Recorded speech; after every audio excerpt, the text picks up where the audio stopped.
Bismillahirrahmanirrahim. Assalamualaikum warahmatullahi wabarakatuh. Alhamdulillahirabbil alamin.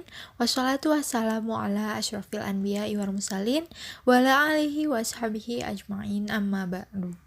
Pertama dan yang paling utama, marilah kita panjatkan puji dan syukur kehadirat Allah Subhanahu wa taala yang telah memberikan nikmat dan kesempatannya sehingga kita dapat mempelajari materi yang akan disampaikan pada kali ini. Salawat serta salam kita curah limpahkan kepada Nabi kita Muhammad SAW yang telah membawa kita dari zaman jahiliyah menuju zaman yang penuh ilmu pengetahuan seperti sekarang ini. Baik, pada pembahasan kali ini kita akan membahas akhlak berpakaian. Sebelumnya, perkenalkan, kami dari kelompok 9 yang beranggotakan saya, Ajeng Nur Aulia, dan rekan saya, Kang Ardi, dan juga Teh Eis, ada juga Kang Hari, dan juga ada Teh Irma. Nah, kira-kira apa saja sih yang dibahas pada pembahasan kali ini? Dan sebelum ke poin-poinnya, saya akan jelaskan terlebih dahulu latar belakangnya. Nah, dalam kehidupan sehari-hari itu terdapat berbagai macam segi kehidupan yang memiliki aturan dan tata cara yang harus kita taati. Pakaian merupakan salah satu kebutuhan yang tak bisa lepas dari hidup kita. Berpakaian sesuai syariat Islam hukumnya wajib bagi seluruh umat muslim di dunia. Namun, budaya berpakaian sesuai syariat Islam pun saat ini sudah memudar. Anak muda mulai terpengaruh oleh budaya pakaian dari barat. Ironisnya, mereka perempuan seakan bangga memamerkan bentuk tubuhnya. Mereka seringkali memamerkan bagian tertentu pada tubuh mereka dengan tujuan untuk mendapatkan pujian dari orang lain akan indahnya tubuh mereka. Perbuatan tersebut sudah tentu diharamkan oleh agama Islam. Nah, pembahasan kali ini dibuat agar menjadi ulasan kembali ingatan kita serta menambah pengetahuan kita bahwa dalam berpakaian itu memang ada aturan yang tersendiri. Nah, untuk poin-poinnya itu yang pertama ada pengertian dari pakaian tersendiri, ada fungsi dari pakaian, ada adab umum dalam berpakaian, adab khusus bagi wanita, dan juga ada adab khusus bagi laki-laki. Nah, sekarang kita masuk ke pengertian pakaian. Nah, pakaian atau sandang adalah salah satu kebutuhan pokok manusia di samping makanan dan juga tempat tinggal. Selain berfungsi untuk menutup tubuh, pakaian juga dapat merupakan pernyataan lambang status seseorang dalam masyarakat. Sebab berpakaian ternyata merupakan perwujudan dari sifat dasar manusia yang mempunyai rasa malu sehingga berusaha selalu menutupi tubuhnya. Dalam bahasa Arab, pakaian itu disebut dengan kata libasun thiyabun. Dan dalam Kamus Besar Bahasa Indonesia, pakaian diartikan sebagai barang apa yang biasa dipakai oleh seseorang, baik berupa jaket, celana, sarung, selendang, kerudung, sorban, dan lain-lain. Nah, secara istilah sendiri, pakaian itu adalah segala sesuatu yang dikenakan seseorang dalam berbagai ukuran dan modenya, berupa baju, celana, sarung, jubah, ataupun yang lainnya, yang disesuaikan dengan kebutuhan pemakainya untuk suatu tujuan yang bersifat khusus. Artinya, pakaian yang digunakan lebih berorientasi pada nilai keindahan yang disesuaikan dengan situasi dan kondisi pemakaian. Bismillahirrahmanirrahim. Terima kasih sebelumnya kepada Saudari Ajeng atas penjelasannya. Selanjutnya ada fungsi pakaian. Fungsi pakaian yang paling utama dalam Al-Quran adalah untuk menutup aurat. Sebagaimana disebutkan dalam Quran Surat Al-A'raf ayat 22 yang artinya, dia setan membujuk mereka dengan tipu daya. Ketika mereka mencicipi buah pohon itu, tampaklah oleh mereka auratnya.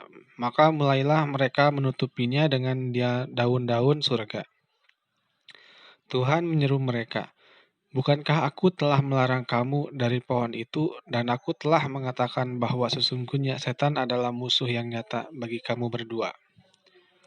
Di dalam tafsir Jalalain diterangkan bahwa maksud dari sawatuhuna adalah kubul atau kemaluan depan dan dubur adalah bagian belakang. Disebut saw atau buruk karena sesuatu itu terbuka, maka membuat buruk atau malu, sehingga harus selalu ditutupi. Ayat tersebut menunjukkan bahwa menutup aurat merupakan fitrah manusia, sebagaimana dilakukan oleh Nabi Adam alaihissalam dan istrinya setelah mereka memakan buah larangan Allah yang telah menelanjangi aurat mereka.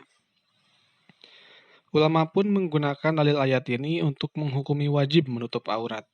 Adapun aurat bagi laki-laki adalah antara pusar sampai lutut, sedangkan aurat perempuan adalah semua badan kecuali wajah dan kedua telapak tangan. Lalu yang kedua, fungsi pakaian yang kedua adalah hiasan dan pakaian ketakwaan. Sebagaimana dalam Quran Surat Al-A'raf ayat 26 yang artinya, "Wahai anak cucu Adam, sesungguhnya kami telah menyediakan pakaian untuk menutupi auratmu dan untuk perhiasan bagimu. Tetapi pakaian takwa itulah yang lebih baik. Demikianlah sebagian tanda-tanda kekuasaan Allah, mudah-mudahan mereka ingat." Syekh Wahbah Az-Zuhaili di dalam kitab At-Tafsir Al-Munir menjelaskan bahwa ayat tersebut menunjukkan menutup aurat adalah fungsi primer dari pakaian, sedangkan fungsi sekunder dan tersiernya adalah untuk hiasan. Ayat ini juga menjelaskan bahwa salah satu fitrah manusia adalah selain ingin menutupi auratnya agar tidak terlihat, juga senang hiasan atau tampil baik di hadapan orang lain dengan pakaiannya yang bagus. Adapun yang dimaksud dengan pakaian takwa menurut sahabat Ibnu Abbas radhiyallahu anhu, sebagaimana diterangkan dalam kitab At-Tafsir Al-Munir adalah iman dan amal solih. Artinya, umat muslim tidak boleh hanya memperhatikan pakaian luar saja, tetapi pakaian takwanya juga harus diperhatikan dengan melakukan amal-amal yang baik. Bahkan hal ini lebih baik dan lebih dekat kepada Allah Subhanahu wa taala. Baik, yang selanjutnya fungsi pakaian yang ketiga sebagai pemelihara dari sengatan panas dan dingin, serta hal yang mengganggu ketentraman. Sebagaimana Quran Surat An-Nahl ayat 81 yang artinya, "Dan Allah menjadikan tempat bernaung bagimu dari apa yang telah Dia ciptakan. Dia menjadikan bagimu tempat-tempat tinggal di gunung. Dan Dia menjadikan pakaian bagimu yang memeliharamu dari panas dan pakaian baju besi yang memelihara kamu dalam peperangan. Demikian Allah menyempurnakan nikmat-Nya kepadamu agar kamu berserah diri kepadanya." Allah Subhanahu wa taala telah menyediakan kapas, katun, bulu binatang, dan bahan-bahan lainnya untuk dijadikan pakaian, yang fungsinya untuk menjaga kita dari panas dan dingin. Selain itu, ayat ini juga menunjukkan bahwa fungsi pakaian adalah sebagai pelindung dari hal-hal yang mengganggu ketentraman, seperti dalam peperangan agar tidak terkena sengatan binatang dan sebagainya.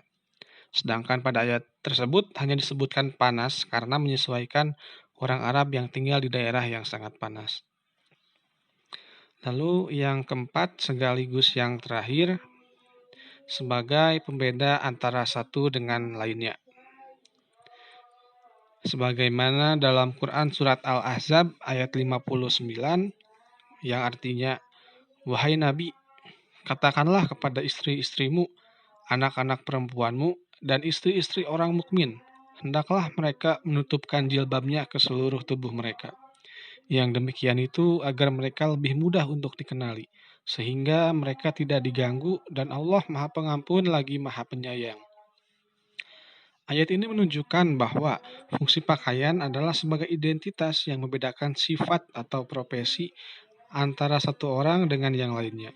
Sebagaimana diketahui bahwa ayat tersebut turun untuk membedakan antara perempuan muslimah dengan perempuan jahiliyah yang tidak mau menutup auratnya. Islam menganjurkan umatnya untuk memadupadankan semua fungsi tersebut, atau minimal untuk menutup aurat. Namun ada pula yang mengabaikan fungsi pakaian untuk menutup auratnya dan lebih mementingkan fashion saja.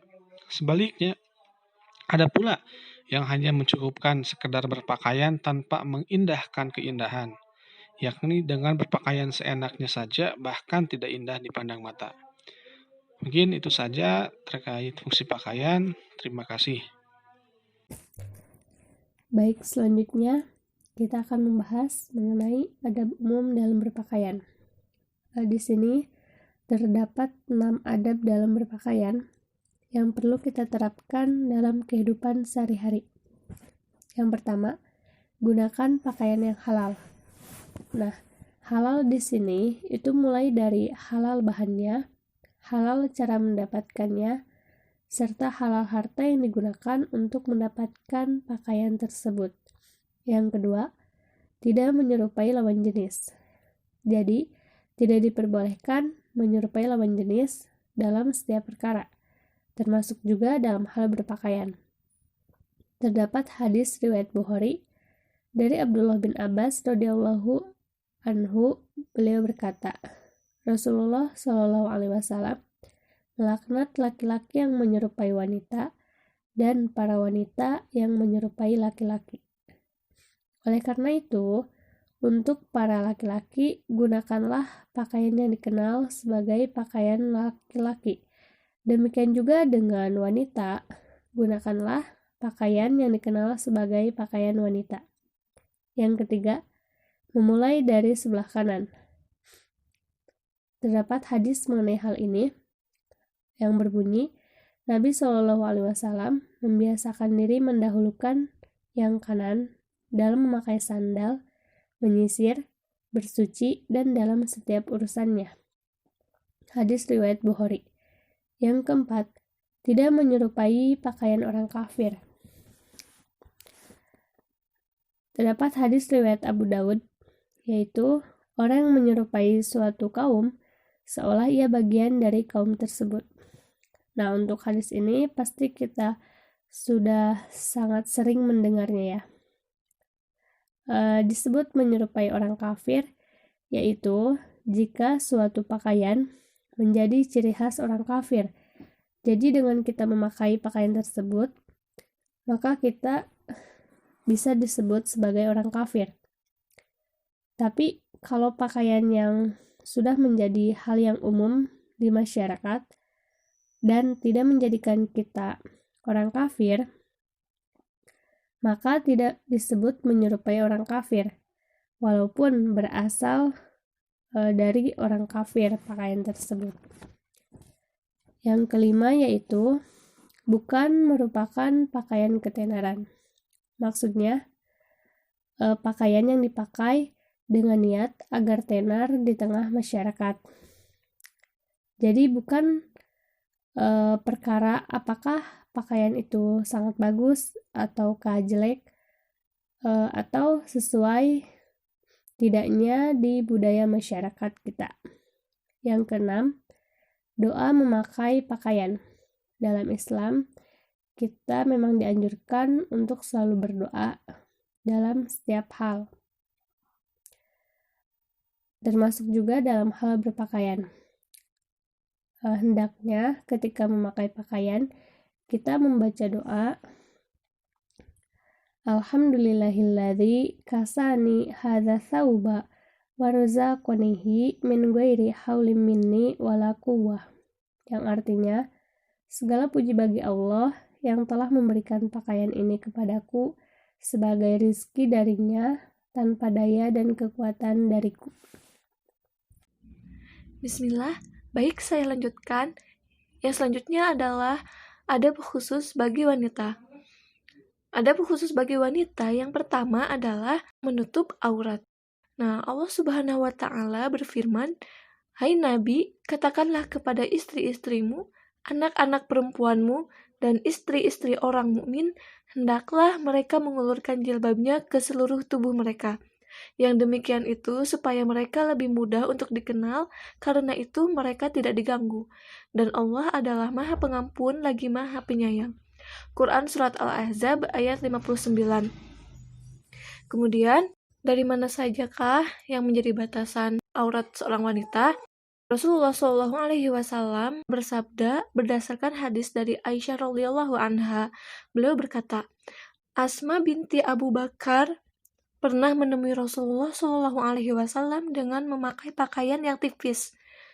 Maka Rasulullah Shallallahu Alaihi Wasallam pun berpaling darinya dan bersabda, "Wahai Asma, sesungguhnya seorang wanita itu jika sudah haid atau sudah balik, tidak boleh terlihat dari dirinya kecuali ini dan ini." Beliau menunjuk wajahnya dan kedua telapak tangannya. Hadis riwayat Abu Daud nomor 4140. Nah, dari sini kita ketahui bahwa kaki, leher, lengan, dan juga rambut merupakan aurat. Maka dari itu, semuanya tidak boleh ditampakkan. Kemudian, adab khusus bagi wanita yang selanjutnya adalah tidak berfungsi sebagai perhiasan. Nah, apapun yang dikenakan oleh kita, oleh kaum wanita, tidak boleh meniatkannya sebagai perhiasan. Karena Allah Subhanahu wa Ta'ala berfirman, "Janganlah mereka menampakkan perhiasan mereka."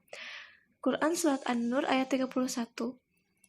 Kemudian Al-Alusi dalam Ruhul Ma'ani mengatakan bahwa, "Ketahuilah, saya ingin memperingatkan di antara perhiasan yang terlarang untuk ditampakkan wanita adalah apa yang banyak digunakan wanita-wanita glamour di zaman ini, yang digunakan di atas busananya yang mereka kenakan ketika keluar rumah, yaitu kerudung tenunan dari sutra yang berwarna-warni, yang terdapat ukiran-ukiran warna emas dan perak yang sangat mempesona mata orang-orang.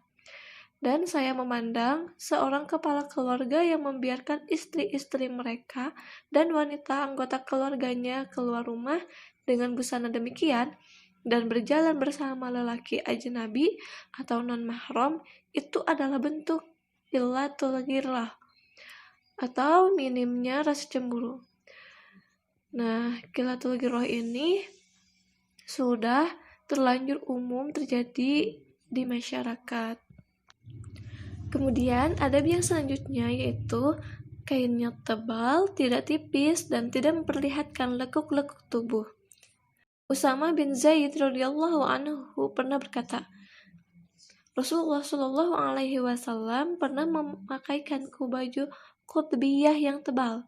Baju tersebut dulu dihadiahkan oleh Dihyah al-Kalbi kepada beliau.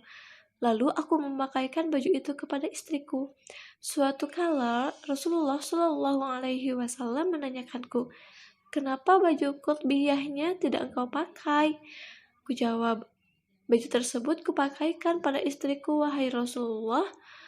Beliau berkata, "Suruh ia memakai baju rangkap di dalamnya karena aku khawatir qutbiyah itu menggambarkan bentuk tulangnya." Hadis riwayat dihasankan oleh Albani. Nah, dalam hadis ini Rasulullah Shallallahu Alaihi Wasallam memperingatkan Usama agar jangan sampai bentuk tulang istrinya Usama terlihat ketika memakai pakaian, maka menunjukkan tidak boleh menampakkan bentuk lekuk-lekuk tubuh wanita. Adab yang selanjutnya adalah tidak diberi pewangi atau parfum.